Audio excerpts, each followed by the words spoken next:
August 16 శుక్రవారం తేదీన వరలక్ష్మి వ్రతం రాబోతుంది. లేదా వరలక్ష్మి వ్రతంలోపు ఎవరైతే గోమాతకి ఇది ఒక్కటి కనుక పెడతారో అలాంటి వారి ఇంటిలో సిరుల వర్షం అనేది కురుస్తుందండి. వద్దన్నా సరే ఐశ్వర్యం కలుగుతూనే ఉంటుంది. కటిక దరిద్రులు కూడా ధనవంతులుగా మారుతారని చెప్పవచ్చు. అన్ని రకాల దోషాలు సమస్యలు తొలగిపోతాయి.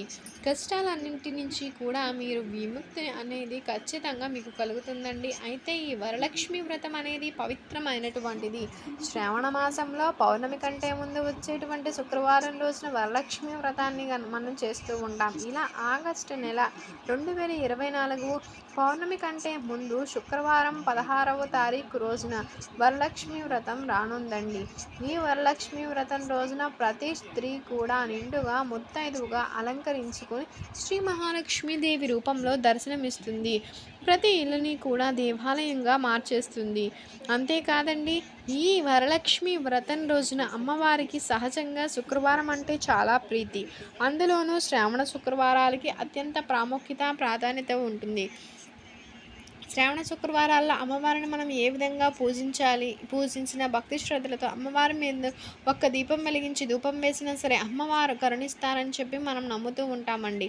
అయితే ఈ శ్రావణ శుక్రవారం రోజున ఈ విధంగా లక్ష్మీదేవి తిష్ట వేసి కూర్చోవాలి అంటే శుచి శుభ్రత చాలా ఇంపార్టెంట్ అండి. కాబట్టి మన భారతీయ సంస్కృతంలో ఖచ్చితంగా ఏ చిన్న పండుగ అయినా సరే ఇల్లు వాకిలి శుద్ధం చేసుకొని ఇంట్లో ధూపం వేసుకోవడం అనేది మనకి అలవాటు. ఇంటి ముందు తప్పనిసరిగా ముగ్గులు కూడా పెట్టుకుంటూ ఉంటాము. అలాంటి ఈ శ్రావణ మాసంలో శుక్రవారం వరలక్ష్మి వ్రతం రోజున సూర్యుడు ఉదయించక ముందే అంటే బ్రహ్మ ముహూర్తంలోనే నిద్రలేచి ఆ ఇంటిలో ఉన్నటువంటి పనులన్నీ పూర్తి చేసి ఇల్లు నూడ్చేటువంటి నీటిలో గుప్పడు రాళ్ల ఉప్పుతో పాటు కొద్దిగా పచ్చకర్పూరాన్ని వేసుకోవాల్సి ఉంటుందండి. పచ్చకర్పూరం వేసి గుప్పెడు కళ్ళు ఉప్పును వేసి ఇల్లును తుడవడం వలన ఇంట్లో దిష్ట శక్తుల ప్రభావం, చెడు శక్తి, నెగిటివ్ ఎనర్జీ లాంటివి తొలగిపోతాయి. ఇంట్లోకి లక్ష్మీదేవి వస్తుంది. ఇంటిలో నుంచి దరిద్ర దేవత ఎప్పుడైతే బయటకు వెళ్ళిపోతుందో లక్ష్మీదేవి అప్పుడు ఇంటిలోనికి వస్తుందండి. అలా దరిద్రదేవి బయటకు వెళ్ళిపోవాలి అంటే వరలక్ష్మి వ్రతం రోజున ఇల్లు తుడుచుకునేటువంటి నీటిలో ఇవి వేసుకొని ఇల్లుని క్లీన్ చేయాలి. తర్వాత లక్ష్మీదేవి అనుగ్రహం పొందడం కోసం అని చెప్పి మరచిపోకుండా ఇంటి బయట రంగురంగుల ముగ్గులను పెట్టాల్సి ఉంటుంది. లక్ష్మీదేవికి ముగ్గులంటే చాలా ఇష్టం కదండి.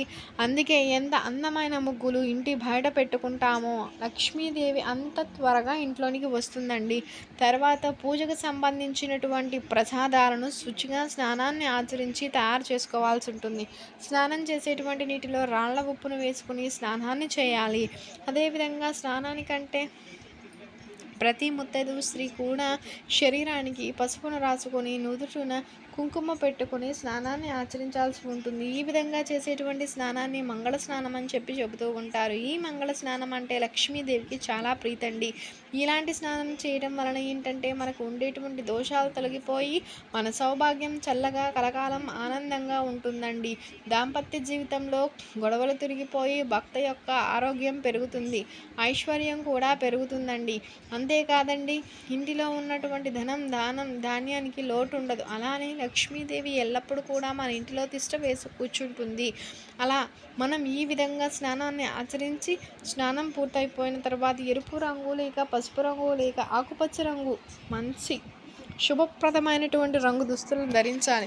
మనం ఏదైనా సరే లక్ష్మీదేవికి సంబంధించిన పూజలు, వ్రతాలు, నోములు నోచేటువంటి సమయంలో శుభప్రదమైన రంగు దుస్తులు వేసుకోవడం అలవాటండి. చాలామంది కూడా శుభప్రదమైన దుస్తులు అంటే ఎరుపు, ఆకుపచ్చ అని అనుకుంటూ ఉంటారు.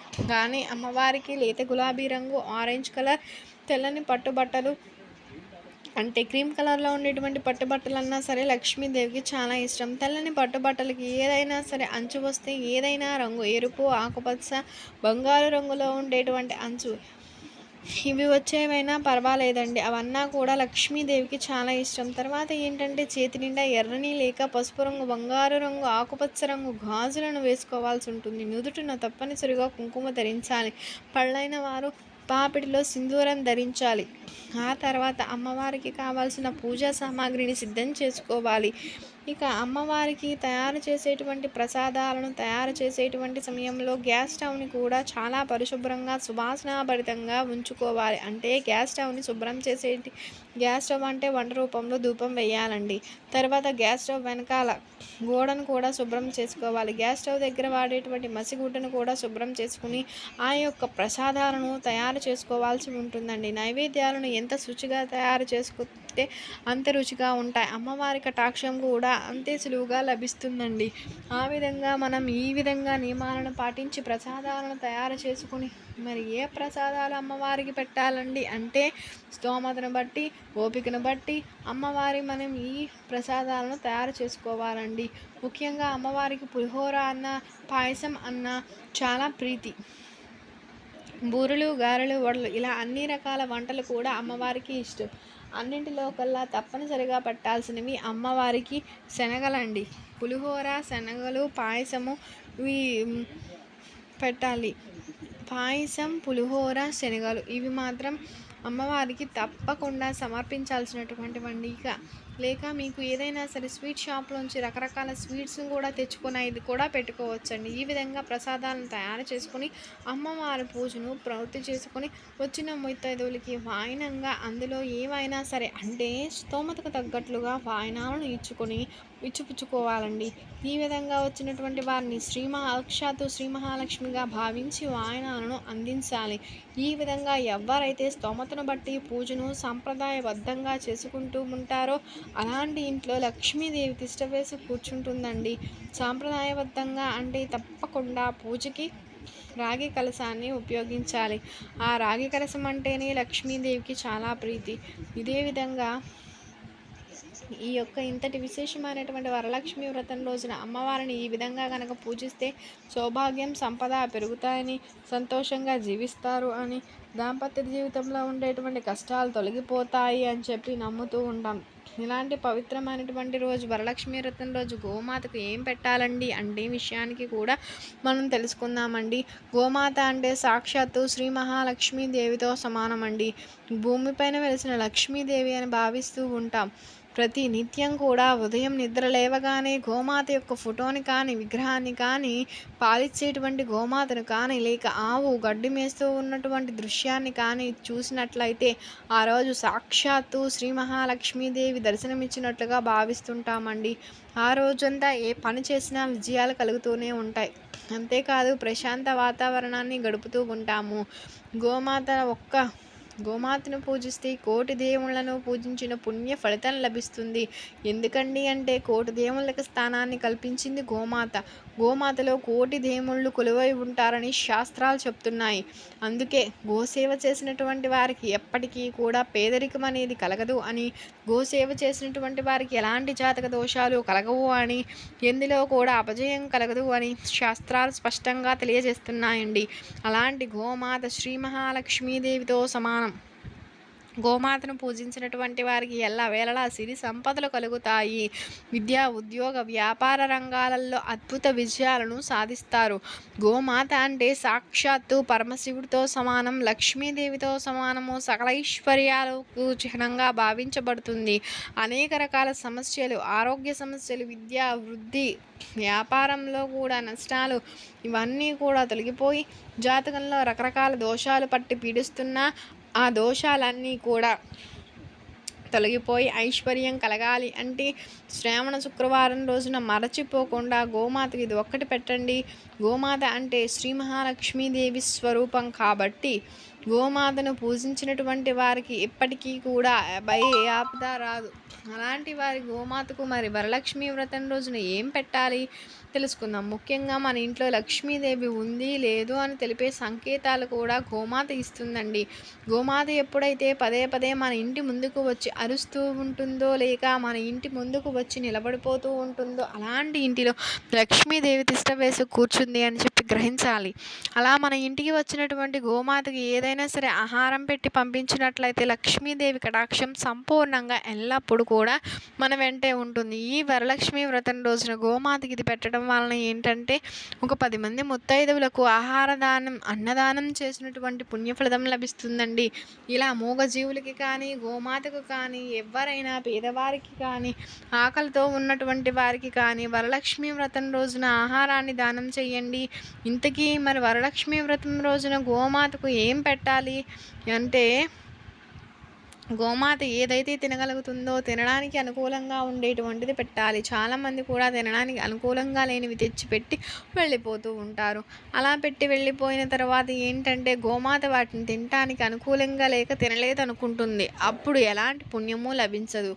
ఎప్పుడైతే మనం చేసేటువంటి పనిలో సంతృప్తి ఉంటుందో ఇతరులకు అది తృప్తికరంగా అనిపిస్తూ ఉంటుందో వారు తృప్తి చెందుతారు, మనస్ఫూర్తిగా ఆనందంగా ఉంటారు. అది తిని లేక ఏదైనా తీసుకుని ఆనందంగా ఉంటారో అప్పుడే మనకి అసలైన పుణ్యం లభిస్తుందండి. అలా గోమాత కూడా తాను కడుపు నిండా తిని తృప్తి చెంది దీవెనను తన చల్లని కరుణా కటాక్షాలను కలిగింపచేస్తుందో అప్పుడే మనకి సరి అయిన పుణ్యం లభిస్తుంది. అప్పుడు మన దరిద్రాలు దోషాలు అన్నీ తొలగిపోయి అదృష్టం కలుగుతుందండి. కటిక దరిద్రాల నుంచి కూడా విముక్తి పొందగలుగుతుందండి. అయితే ఏం పెట్టాలంటే శనగలు, లక్ష్మీదేవికి అత్యంత ప్రీతికరమైనటువంటి శనగలు.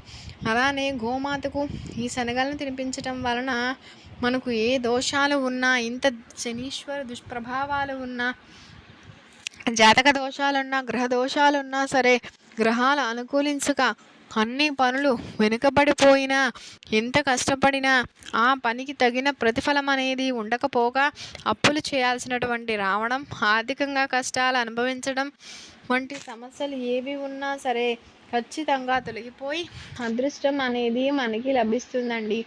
శనగలు అంటే లక్ష్మీదేవికి ఎంత ప్రీతికరమో మనందరికీ తెలిసిన విషయమే. ఆ శనగలను వరలక్ష్మి వ్రతం కంటే ముందు ఒకరోజు నానబెట్టి నానిన శనగలను ఆవుకు పెట్టినట్లయితే ఆ శనగలను ఆవు తినగలిగితే అప్పుడు మీ యొక్క కష్టాలు ఖచ్చితంగా తొలగిపోతాయి.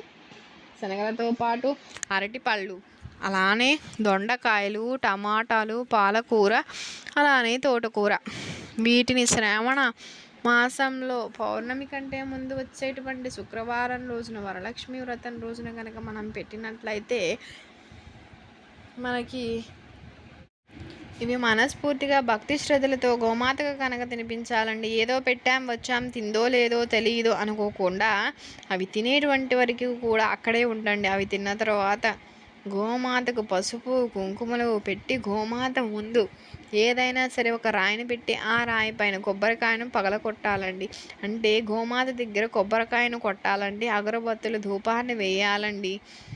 తరువాత అమ్మవారిని మనస్ఫూర్తిగా వేడుకొని గోమాత యొక్క పాదాలను తాకి నమస్కారం చేసుకొని పిల్లల బుద్ధి బలము పెరగాలని చెప్పి తమ యొక్క దాంపత్య జీవితం కష్టాలు తొలగిపోవాలని, ఐశ్వర్యం కలిసి రావాలి అని, అదృష్టం కలిసి రావాలి అని, ఆర్థిక రీత్యా అన్ని రకాలుగా సమస్యల నుంచి బయటపడి సకైశ్వర్యాలు భోగభాగ్యాలు సిరి సంపదలు పొందాలి అని చెప్పి మనం వేడుకోవాలండి. ఆ విధంగా చేసినట్లయితే తప్పకుండా మనకి లక్ష్మీదేవి అనుగ్రహం లభిస్తుంది. గోమాత అంటే పవిత్రమైనటువంటిది. గోమాతను ప్రతి నిత్యం కూడా ఉదయం నిద్ర లేవగానే చూసే విధంగా ఇంకో విగ్రహాన్ని ఏర్పాటు చేసుకుని ప్రతి నిత్యం కూడా ఉదయం నిద్ర లేవగానే 2 అరచేతులను చూసిన తర్వాత గోమాత విగ్రహం చూసినట్లయితే అలాంటి వారికి జీవితంలో అలా అసలు కష్టాలు అనేవి రావండి. అంతేకాదు గోమాత యొక్క విగ్రహం ఏ విధంగా ఉండాలి అంటే ఆ విగ్రహం అనేది గోమాత దూడకి పాలిస్తున్నట్లుగా ఉండాలండి. అలాంటి ఒక విగ్రహాన్ని మన ఒక రూమ్లో ప్రతినిత్యం కూడా మన నిద్ర లేచిన వెంటనే విగ్రహం కనిపించేలాగా అమర్చుకోవాలి. ఈ విధంగా గోమాతను చూస్తే తప్పకుండా ఐశ్వర్యం లభిస్తుంది. కలలో గోమాత కనిపించిన శ్రీ మహాలక్ష్మీదేవి కనిపించినంత పుణ్యం లభిస్తుందండి. ఇక ఈ విధంగా ఎవరైతే శ్రావణ మాసంలో ఆగస్టు 16వ తేదీన పౌర్ణమికి ముందు వచ్చేటువంటి శుక్రవారం వరలక్ష్మి వ్రతం రోజు గోమాతకి ఇది పెడతారో వారి యొక్క ఐశ్వర్యం అంతకంత పెరుగుతుంది. తరతరాలకు తరగని ఐశ్వర్యం లభిస్తుంది. డబ్బు బంగారానికి లోటు అనేది ఉంది. మీకు కనుక ఈ వీడియో నచ్చినట్లయితే లైక్ చేయండి, షేర్ చేయండి, సబ్స్క్రైబ్ చేయడం మర్చిపోకుండా. కొత్తగా బాగా చేస్తున్నట్లయితే thank you for watching. Thank you so much.